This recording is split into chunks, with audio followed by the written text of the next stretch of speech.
সিয়ামরত অবস্থায় গান বা নাটক দেখা, গেমস খেলা।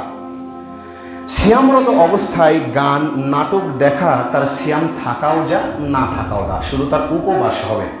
সই বুখারীর বর্ণনার মধ্যে বর্ণনা করছেন রাসূল সাল্লাল্লাহু আলাইহি সাল্লাম বলছেন যে ব্যক্তি দাবা, লুডো, চোষা, পাঞ্জা, টাকার বিনিময়, যে কোনো ধরনের গেমস যেখানে শরীর চর্চা হয় না, কথা বুঝিয়েন, শরীর চর্চা হয় না, টাকার লেনদেন হয়, যদি কোনো ব্যক্তি খেলে তাহলে তার হাত শুকরের রক্তের মধ্যে ডুবিয়ে দিল।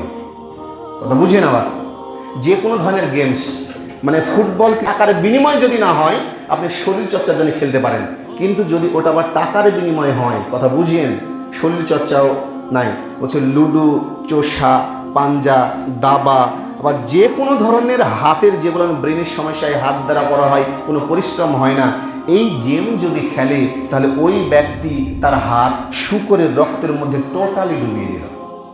তাহলে ভাবুন কত বড় কথা বলা হয়েছে। তাই বলছেন কোনো ব্যক্তি যদি সিয়ামরত অবস্থায় গান শোনা, নাটক দেখা এই বিষয়ে ছাড়তে পারেনি, কথা তার সিয়াম বলতে কিচ্ছু হবে না।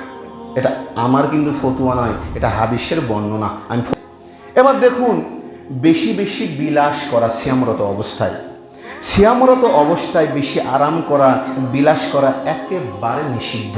কেননা সিয়ামের যে কষ্টটা আপনি কিছুই বুঝতে পারলেন না, তাহলে কি হলো? তাই বলছে অতিরিক্ত বিলাস করা, অতিরিক্ত আরাম করা সিয়ামরত অবস্থায় চলবে না। এবার দেখুন আরেকটা বিষয় হলো, যদি কোনো মানুষ রমজান মাসে নামাজ পড়তে আসে, কখনো বলবেন না লোকটা নতুন নামাজে আসছে, কোনোদিন বলবেন না। কেন? আল্লাহ রাব্বুল আলামিন যদি তাদেরকে হেদায়েত দান করেন আর সে যদি চেষ্টা করে, তাহলে এটাই তার জন্য সবচেয়ে উত্তম।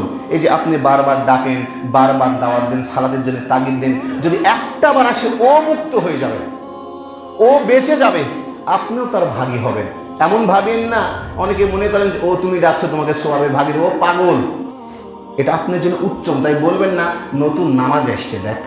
আবার বলারও কারণ কি জানেন? কিছু বলার কারণ থাকে। আমি দেখেছি যে যারা প্রতিজ্ঞা করে বারবার বারবার, রমজান মাসে টোটালি ভরে যায়, আবার রমজান যখন শেষ হয়ে যায় 8টা 10টা যখন রোজা পার হয়ে যাবে, কাতার শেষ হতে হতে ওই পর্যন্ত আসে, তখন আর আসে না। তাই বলছি, যেহেতু ওয়াদা করেছেন, আল্লাহ রাব্বুল আলামিন আপনাদেরকে হেদায়েত দান করুন, ধৈর্য দান করুন, উত্তম কিছু দান করুন, সকলে বলি আল্লাহুম্মা আমিন। তা আল্লাহুম্মা আমিন পড়ি, কাজের পরিণত করতে হবে। কারণ আল্লাহ রাব্বুল আলামিন বলছেন, ওই ব্যক্তির অবস্থার আমি ততক্ষণ পরিবর্তন করি না যতক্ষণ না নিজে চেষ্টা করে। আপনি নিজেও জানেন যে আপনি যদি বাড়িতে বসে থাকেন, আপনার পেট আছে, সন্তান আছে, ছেলে আছে, আপনি কাজে না গেলে খেতে পারবেন না। তো প্রত্যেকটা বিষয় যে এরকম, আপনাকে চেষ্টা করতে হবে। আমি বললাম না যে সাহাবীদের চাইতে বিশ্বাস করেন আমরা কোনোদিনই এত কষ্টে ছিলাম না। এবার দেখুন যে সাওম কাজা রেখে যদি কোনো ব্যক্তি মারা যায় তাহলে কি করবে, এই সম্পর্কে সহিহ বুখারী এবং মুসলিমের মধ্যে হাদিস বর্ণনা করা আছে। আয়েশা রাদিয়াল্লাহু তাআলা আনহা হতে বর্ণিত, রাসূল সাল্লাল্লাহু আলাইহি সাল্লাম বলেছেন, কেউ সিয়াম কাজা রেখে মারা গেলে তাহলে তার পক্ষ হতে অভিভাবক আদায় করে নেবে। মনে করেন কোনো ব্যক্তি সিয়ামরত অবস্থায় মারা গেছে, তাহলে তার পক্ষ হতে কোনো ব্যক্তি আদায় করে দেবে। আর আরেকটা কথা বলেছিলাম, সবচাইতে সর্বোত্তম ইবাদত হলো রমজান মাসে বেশি বেশি কোরআন তেলাওয়াত করা। যত পারবেন কোরআন তেলাওয়াত করবেন। এমনিতে পড়লে সোয়াব আছে, এমন না যে সোয়াব নেই, অনেক সোয়াব আছে, তবে অর্থসহ পড়লে আরও বেশি সোয়াব পাবেন। কেন বলুন তো? যখন কোন জায়গাতে আল্লাহ ভয়ের কথা বলছেন, কোন জায়গাতে নিষেধ বলছেন, কোন জায়গাতে আদেশ বলছেন, এই বিষয়গুলো টোটালি জানা যায়।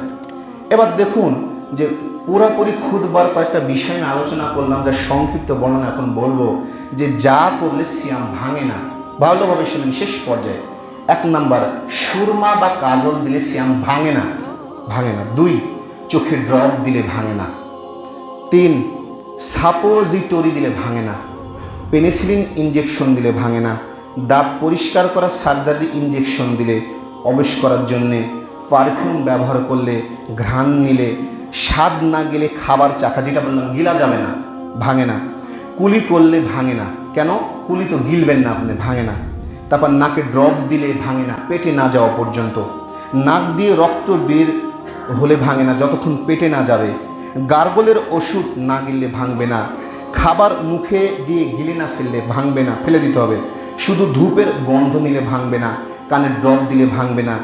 অ্যাজমা ইনহেলার দিলে ভাঙবে না, অক্সিজেন স্প্রে দিলে ভাঙবে না, ডায়াবেটিস ইনসুলিন দিলে ভাঙবে না যতক্ষণ পাকিস্তানিতে খাদ্য না যাবে, মেসওয়াক করলে ভাঙবে না, রক্ত পরীক্ষা করলে ভাঙবে না, সাঁতার কাটা বা ডুব দিলে ভাঙে না, স্বপ্নে বীর্যপাত হলে ভাঙে না, ঠোঁটের ময়শ্চারাইজেশন না গিললে ভাঙবে না, দাঁত উঠানো রক্ত না গিললে ভাঙবে না, টুথপেস্ট পেটে না গেলে ভাঙবে না, মাংস শিরা চামড়ায় ইনজেকশন দিলে কিন্তু পুষ্টিকর না হলে ভাঙবে না। এই কটা হলে সিয়াম ভাঙবে না। কি করলে সিয়াম ভেঙে যাবে? পুষ্টির ইনজেকশন দিলে টোটালি সিয়াম ভেঙে যাবে, পাকিস্তানিতে খাদ্য দেবে তাই। ইচ্ছাকৃতভাবে বমি করলে সিয়াম ভেঙে যাবে, ইচ্ছাকৃতভাবে বীর্যপাত করলে সিয়াম ভেঙে দেবে, নিকোটিন প্যাচ সিয়াম ভেঙে যাবে, ইচ্ছাকৃতভাবে ধূপের ধোঁয়া টেনে নিলে সিয়াম টোটালি ভেঙে যাবে। এটা হচ্ছে আলোচনার সংক্ষিপ্ত রূপ।